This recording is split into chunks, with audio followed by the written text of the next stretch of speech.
Não sobe esse morro, filho. Não sobe esse morro, pelo amor de Deus, não sobe. As palavras saíam da boca de Dona Conceição numa súplica desesperada que rasgava o ar quente daquela manhã de quinta-feira. As mãos dela agarradas no braço de Rafael com força de quem está segurando a última tábua no meio do naufrágio, e ele ali parado na entrada da viela que subia para dentro da comunidade, o corpo tensionado querendo ir, a cabeça já tomada pela decisão, mas os olhos ainda presos nos olhos da mãe, que tinha dado tudo por ele durante 22 anos. Conceição tinha ralado como faxineira desde que Rafael nasceu.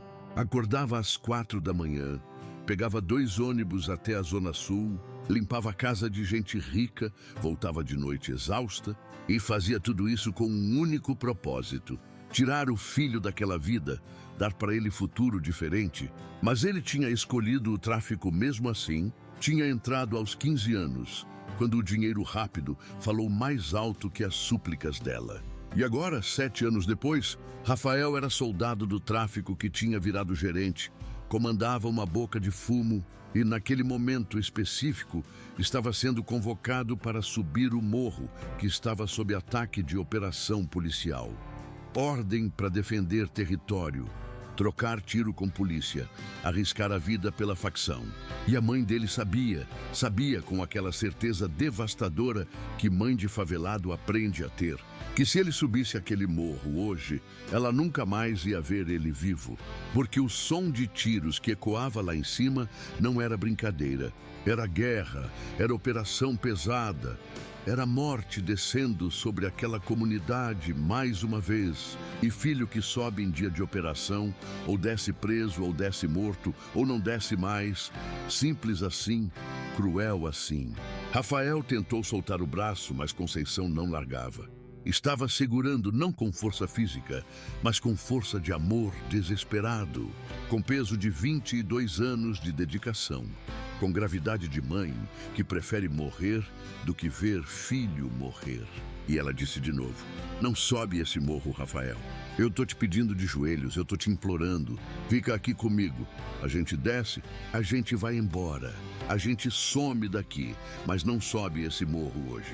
Rafael hesitou por um segundo. Pensou em obedecer. Mas então o celular dele tocou. Mensagem do chefe, curta e direta: sobe agora ou você é considerado X9, traidor. E Rafael sabia que se não subisse, ia ser marcado para morrer pela própria facção. Então não era escolha entre subir ou não subir, era escolha entre 2 caminhos de morte. Subir e talvez morrer, ou não subir e com certeza morrer depois. Ele olhou para a mãe e disse: mãe, solta meu braço, eu preciso subir. Eu prometo que eu volto. Eu só vou resolver isso aqui e depois eu saio dessa vida. Eu juro, mãe, dessa vez é sério. E Conceição soltou um grito que era metade choro, metade revolta. Aquele lamento que carrega gerações de dor, e disse: você prometeu isso 100 vezes, Rafael. 100 vezes você falou que ia sair, que era a última vez, que só mais um pouco. E você nunca sai, ninguém sai, essa vida não deixa sair. E quando você subir esse morro, você não vai voltar. Eu sei que você não vai voltar, uma mãe sabe dessas coisas. E foi nesse momento que ela revelou o segredo que tinha guardado por 22 anos. Segurou o rosto dele com as 2 mãos, olhou fundo nos olhos dele e disse: Rafael, seu pai morreu exatamente assim, em operação, subindo esse morro. Ele tinha 25 anos. Você estava na minha barriga. E eu implorei, igual eu estou implorando agora. Eu segurei ele, igual eu estou te segurando. Ele me disse a mesma coisa que você está me dizendo. Que ia voltar, que era só resolver uma parada. Mas ele não voltou. Levou 3 tiros nas costas e morreu na viela do beco. E eu fiquei viúva grávida. E criei você sozinha para você não repetir a história dele. Mas você está repetindo tudo. Você tem quase a idade dele. Você está fazendo as mesmas escolhas dele. E se você subir esse morro hoje, você vai morrer igual ele morreu. E eu vou ter que enterrar você igual eu enterrei ele. E eu não aguento, meu filho. Eu não aguento perder você. Antes de continuarmos esta história, que vai te fazer questionar tudo sobre escolhas, sobre destino, sobre até onde uma mãe aguenta, eu preciso saber de você que está me ouvindo agora, de qual cidade você está nos acompanhando. Se você está ouvindo do Rio de Janeiro, de São Paulo, de Salvador, de qualquer lugar deste país, onde mães choram nas portas das favelas, vendo filhos subirem morros e não voltarem, deixe seu like agora. Mostre que você faz parte desta comunidade de pessoas que entendem que pobreza não é escolha, mas tráfico é prisão. Que entendem que por trás de cada estatística de violência existe uma mãe destruída, um sonho interrompido, uma vida desperdiçada. Se inscreva neste canal, porque toda semana eu trago histórias que vão te fazer enxergar realidades que você talvez não conheça, que vão te fazer entender que não existe glamour no crime, que vão te fazer valorizar a vida que você tem, a mãe que você tem, o tempo que você tem. Agora, vamos descobrir juntos quem era aquele menino que virou soldado, como uma mãe pode amar tanto e ainda assim não conseguir salvar, e principalmente, como aquele dia, na entrada da viela, mudou não só 2 vidas, mas acordou uma comunidade inteira para a dor que tinha virado rotina. Estamos no ano de 2023, num Brasil onde a cada dia 23 jovens negros são assassinados, onde favela é território de guerra não declarada, onde o Estado abandona e depois massacra, onde o tráfico recruta crianças, oferecendo o que a sociedade negou: dinheiro, respeito, pertencimento, e depois cobra o preço que sempre foi o mesmo: a vida. O complexo onde Rafael morava ficava na zona norte do Rio de Janeiro. Conjunto de 3 favelas coladas uma na outra, 25 mil pessoas vivendo amontoadas no morro, casas de laje, vielas estreitas, esgoto a céu aberto, crianças brincando entre o lixo. E no topo do morro ficava a boca de fumo principal, ponto de venda que movimentava milhões por mês, que empregava metade dos jovens da comunidade, que era ao mesmo tempo fonte de renda e fonte de morte. Conceição tinha nascido ali, tinha crescido ali, tinha visto 3 gerações da família serem engolidas por aquela guerra. O pai dela morto pela polícia quando ela tinha 10 anos, o irmão morto por rival quando tinha 16, e depois, quando estava grávida de 7 meses, tinha visto o marido Júnior ser morto também. 3 tiros nas costas enquanto corria da polícia, ele que era soldado do tráfico, ele que tinha prometido sair quando o filho nascesse, mas não deu tempo, morreu 2 meses antes de Rafael nascer. Morreu na mesma viela onde 22 anos depois o filho ia morrer também, porque destino é cruel. E história se repete, e favela é moedor que tritura geração atrás, de geração. Conceição criou Rafael sozinha. Trabalhou em 5, 6 casas ao mesmo tempo. Acordava às 4 da manhã. Pegava 2 ônibus até a Zona Sul, limpava a casa de gente rica, que tratava ela como invisível. Voltava de noite, fazia comida para o filho, ajudava com lição de casa, dormia 5 horas e repetia tudo no dia seguinte. E fazia isso com um propósito claro: queria que o filho tivesse vida diferente, que estudasse, que saísse da favela, que não repetisse a história do pai, que não virasse mais um corpo na estatística. Rafael foi bom menino durante a infância, era estudioso, tirava nota boa, jogava bola bem, era goleiro do time da comunidade. E Conceição alimentava aquele sonho: meu filho vai ser jogador, vai assinar contrato com um time grande, vai sair daqui, vai ter vida digna.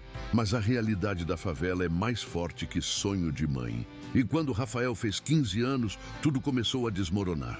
Rafael estava no 1º ano do ensino médio, quando os amigos Menor e Diogo apareceram diferentes, tinham dinheiro, tinham coisas que ele não tinha. E quando Rafael perguntou de onde vinha aquilo, eles falaram: a gente está trabalhando lá em cima, na boca, é só fazer uns corre, entregar uns bagulho e o dinheiro é rápido. A gente já ganhou mais em uma semana que sua mãe ganha em um mês. E Rafael olhou para a própria situação, para a roupa velha, para tênis furado, para celular que mal funcionava, e sentiu vergonha, sentiu inveja, Sentiu vontade de ter o que eles tinham, de ser respeitado como eles eram. Porque na favela quem tem dinheiro tem respeito, quem tem poder não é pisado. E Rafael estava cansado de ser invisível, de ser pobre, de ser menos. Rafael começou devagar, só fazendo entrega, levando o pacote de um lugar para o outro, ganhando R$ 50 por dia e escondeu da mãe. Dizia que tinha arrumado trabalho em mercado, mas Conceição sabia, mãe sempre sabe. Sentia no comportamento dele quando chegava em casa, via na postura que ele assumia e confrontou ele. Rafael, você está trabalhando lá em cima, não tá? Você entrou para o movimento? E ele negou, mentiu, jurou que não, mas ela sabia e chorou a noite inteira. Chorou porque sabia que tinha perdido ele, que o tráfico quando pega não solta mais, que filho dela ia morrer cedo igual o pai. Os anos foram passando e Rafael foi subindo na hierarquia do crime. De entregador virou olheiro. Ficava na esquina avisando quando a polícia subia. Depois virou vapor, vendia droga diretamente. Depois virou soldado. Andava armado protegendo o território. E aos 21 anos foi promovido a gerente. Era responsável por uma boca inteira. Comandava 10 soldados, movimentava muito dinheiro. E com dinheiro veio status, respeito, medo, poder. Tudo que um menino pobre sonha em ter, mas que vem com preço escondido na letra miúda, a vida. Conceição implorava todo dia: filho, sai dessa, esse dinheiro é sujo, é sangue, é morte. Você vai morrer se continuar. Mas ele respondia: calma, mãe, só mais um pouco. Estou juntando dinheiro, quando juntar um valor bom eu saio, vou comprar uma casa para a senhora. Vou tirar a senhora daqui. Mas era mentira, ele não ia sair nunca, porque tráfico não deixa sair. Quem entra, assina contrato em sangue. Quem sabe demais não pode viver fora. Então promessa de sair era só ilusão que ele vendia para a mãe dormir menos angustiada. Mas ela não dormia. Ficava acordada toda noite esperando ele chegar, esperando não receber ligação dizendo que ele tinha morrido, vivendo aquele terror silencioso que é rotina de mãe de traficante. E foi numa quarta-feira de manhã, céu limpo, sol forte, que começou a operação que ia mudar tudo.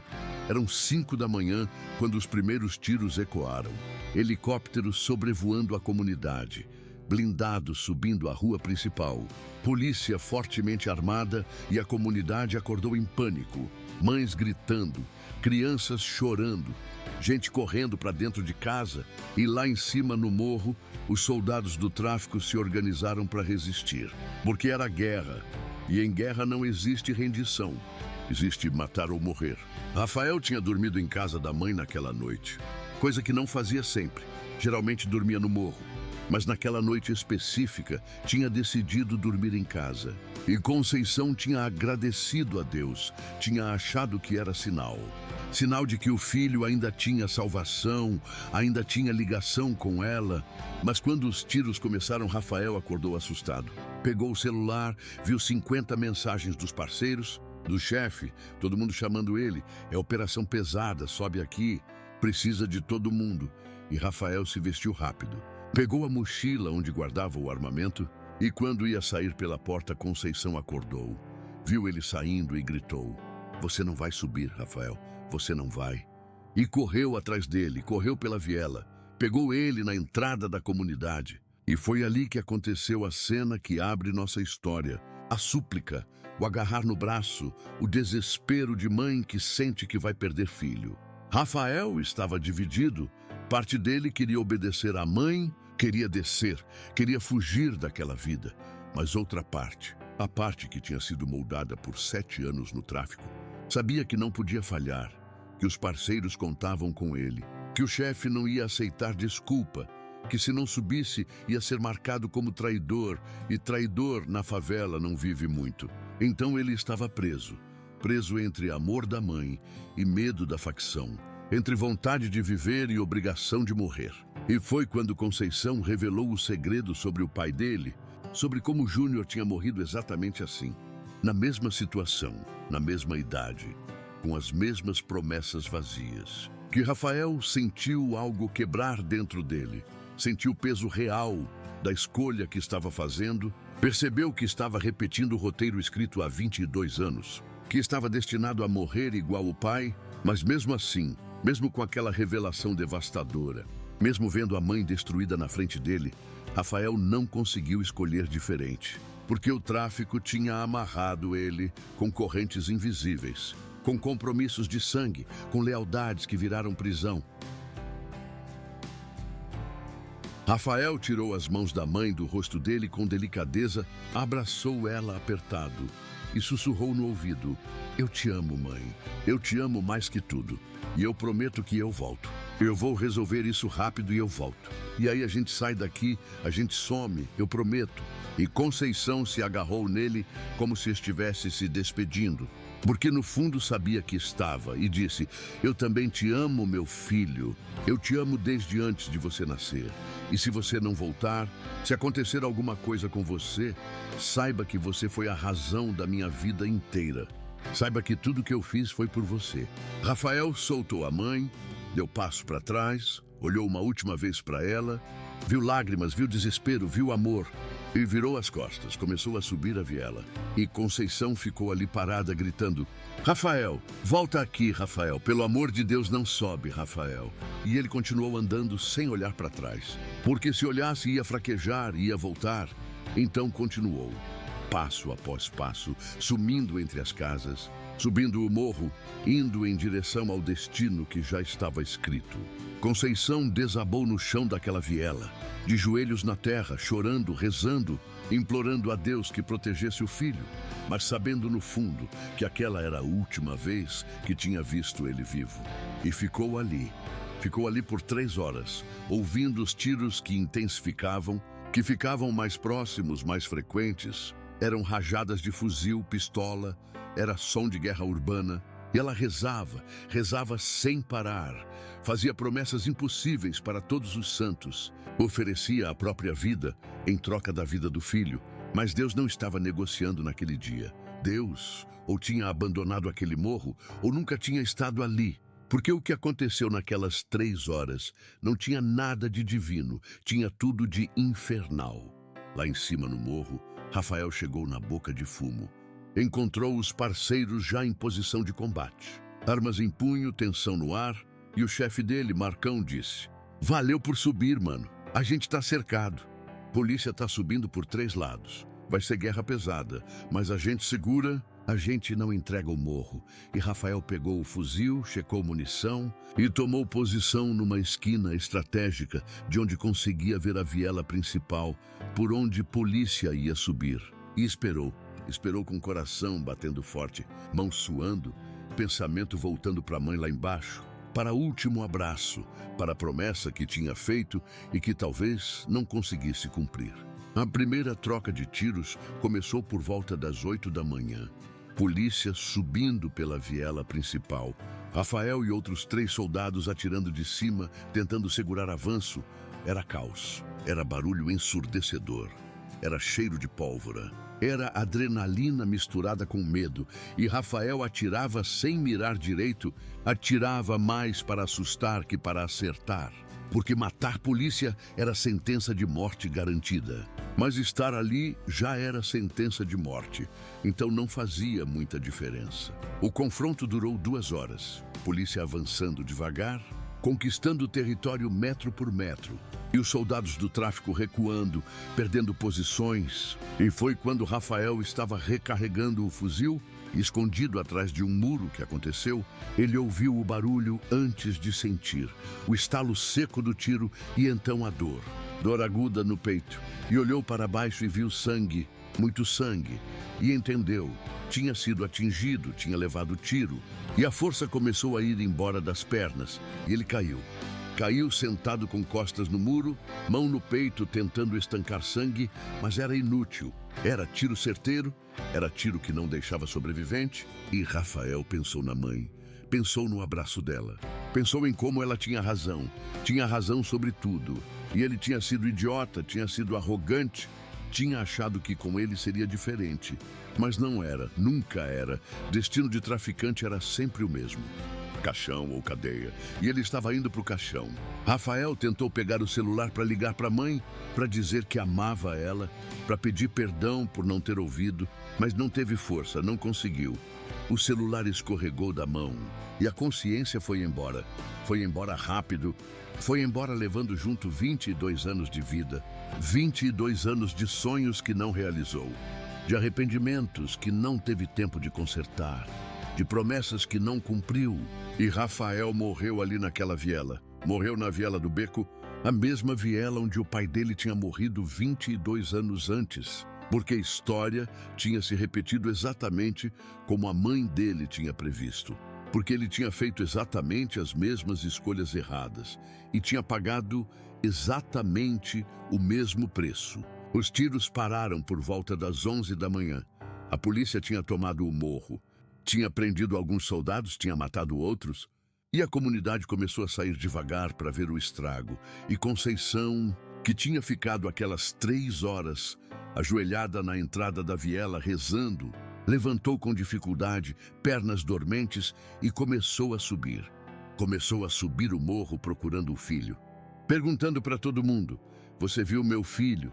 Você viu o Rafael?" Mas ninguém respondia. Ninguém olhava nos olhos dela. E aquele silêncio era a resposta. Era confirmação, mas ela precisava ver, precisava ter certeza. Então continuou subindo, subindo, coração apertado, respiração difícil, até chegar na viela do Beco e viu o corpo caído no chão.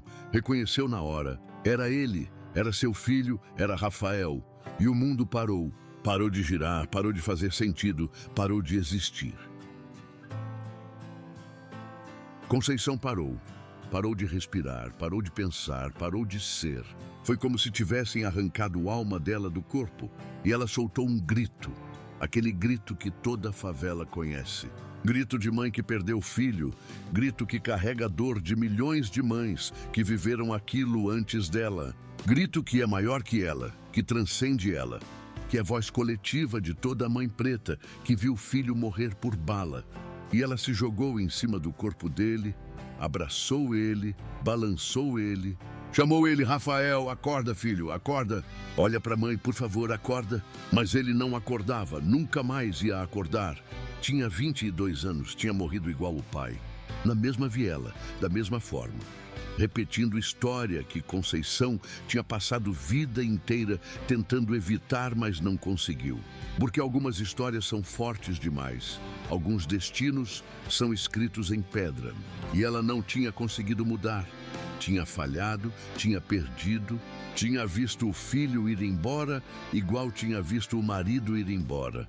E agora estava ali, abraçada com o corpo frio dele, com o sangue dele nas mãos dela, com dor que nenhuma palavra consegue descrever, com um buraco no peito que nunca mais ia fechar.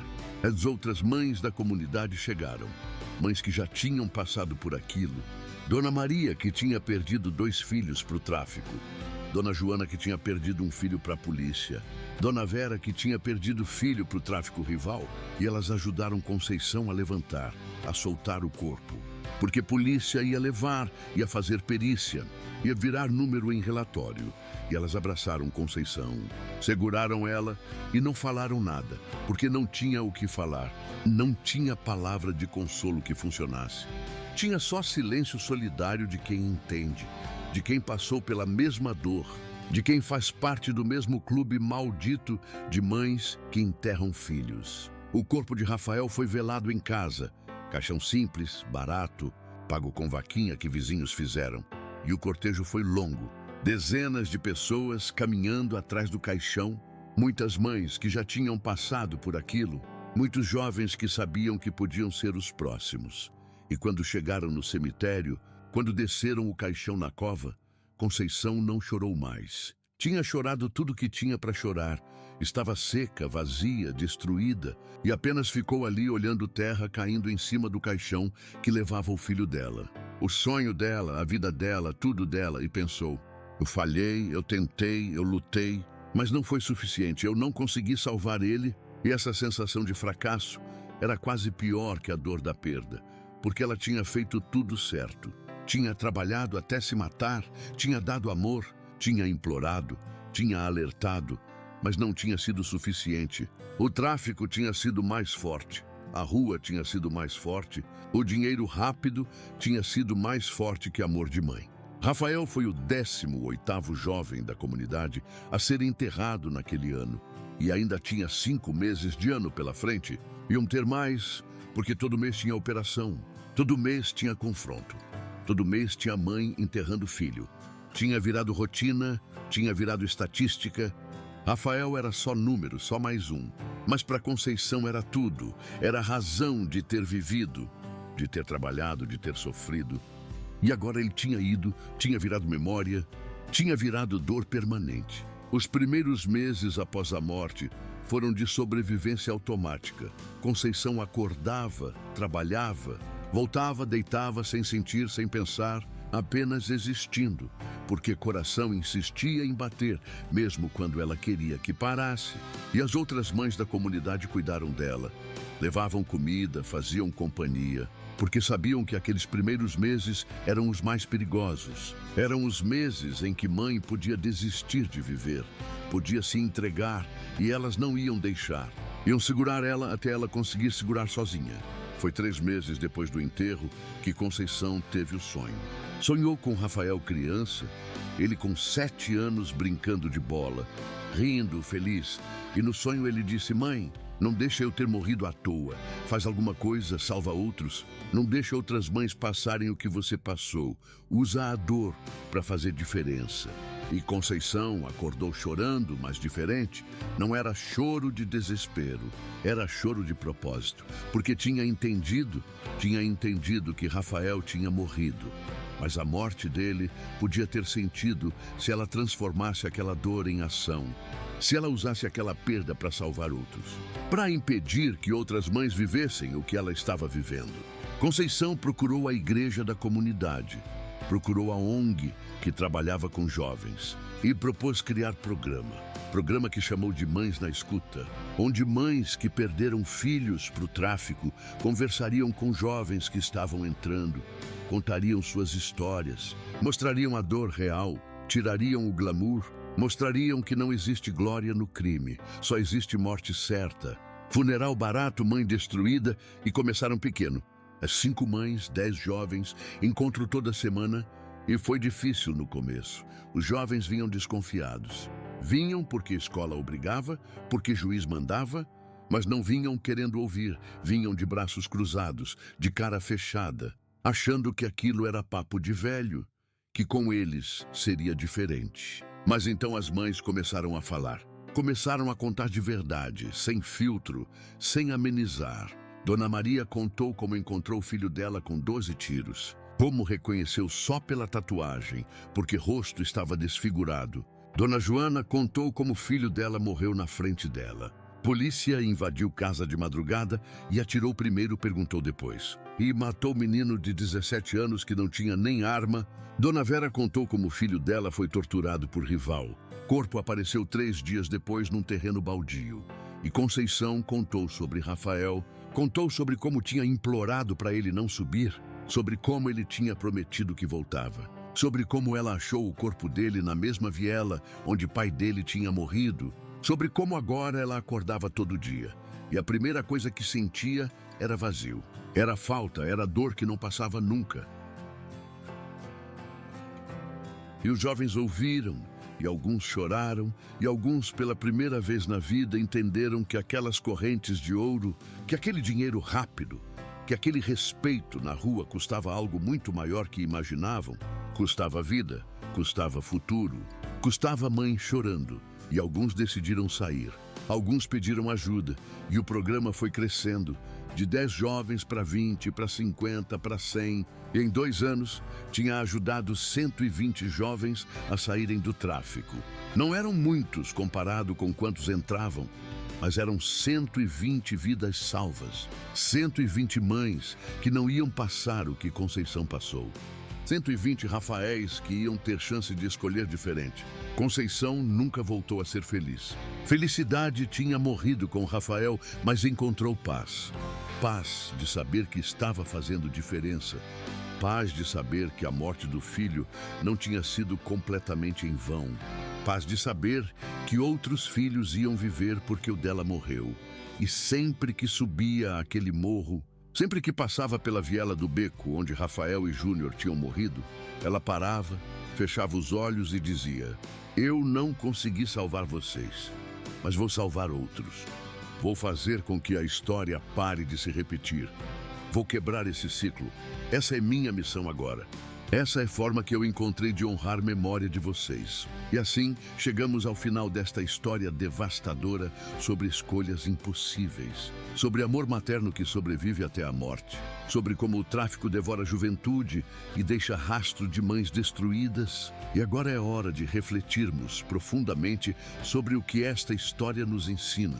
Porque você não ouviu tudo isso até aqui sem motivo, não chegou neste ponto por acaso. Talvez você precise entender algo sobre consequências, sobre valorizar quem ama você, sobre não tomar como garantido o tempo que tem. A primeira lição é sobre como escolhas de hoje definem destinos de amanhã. Rafael fez escolha aos 15 anos. Achou que era apenas uns corre, uns trocados rápidos. Não sabia que estava assinando sentença de morte. Não entendia que tráfico é prisão perpétua com pena de morte garantida, e essa é realidade brutal. 90% dos jovens que entram no crime morrem antes dos 25 anos. Não existe aposentadoria, não existe saída feliz, existe só caixão. E quem entra achando que vai ser diferente, que vai ser exceção, está se enganando. A exceção é quem consegue sair vivo. A segunda lição é sobre ilusão de dinheiro rápido. Rafael ganhou dinheiro, teve status, teve respeito temporário baseado em medo. Mas qual foi o custo? 22 anos de vida, mãe destruída, futuro cancelado. E quando você coloca na balança, quando analisa de verdade, aquele dinheiro custou tudo. Custou vida inteira. Então, antes de você, jovem que está me ouvindo, antes de você olhar para traficante com inveja, com admiração, olha para a mãe dele, olha para o sofrimento que ela carrega, pergunta se vale a pena. A terceira lição é sobre amor materno que resiste a tudo. Conceição amou Rafael incondicionalmente, mesmo quando ele escolheu tráfico, mesmo quando ele desobedeceu ela, mesmo quando a fez sofrer. Ela continuou amando, continuou lutando, continuou tentando salvar. E quando não conseguiu, salvou outros em nome dele. Esse é amor que não desiste, que não acaba, que transcende até morte. E se você tem mãe viva, se tem mãe que se preocupa com você, valoriza. Obedece quando ela pede para você não ir em lugar perigoso, não fazer escolha errada. Porque mãe não fala por falar. Mãe sente no coração quando o filho está em perigo. E quando ela implora, é porque já viu aquilo antes, já sabe como termina. A quarta lição é sobre ciclos que se repetem. Rafael morreu igual o pai. Mesma idade, mesmo lugar, mesma escolha. Porque ciclo de violência não quebra sozinho. Precisa de intervenção consciente. Precisa de alguém decidir fazer diferente. E quando ninguém quebra o ciclo, ele continua. Geração após geração morrendo do mesmo jeito. Então, se você vem de família onde violência é rotina, onde crime é normal, onde morte cedo é esperado, você tem escolha. Você pode decidir quebrar esse ciclo. Pode decidir ser diferente. Pode decidir que a história termina com você. Que seus filhos não vão crescer sem pai como você cresceu. A quinta lição é sobre transformar dor em propósito. Conceição podia ter ficado só na dor. Podia ter morrido junto com o filho emocionalmente, mas escolheu diferente. Escolheu pegar aquela tragédia e fazer algo útil. Escolheu salvar outros. E isso não apagou a dor. Não trouxe Rafael de volta, mas deu sentido. Deu razão para continuar vivendo. E essa é a lição poderosa quando você perde alguém, quando passa por tragédia.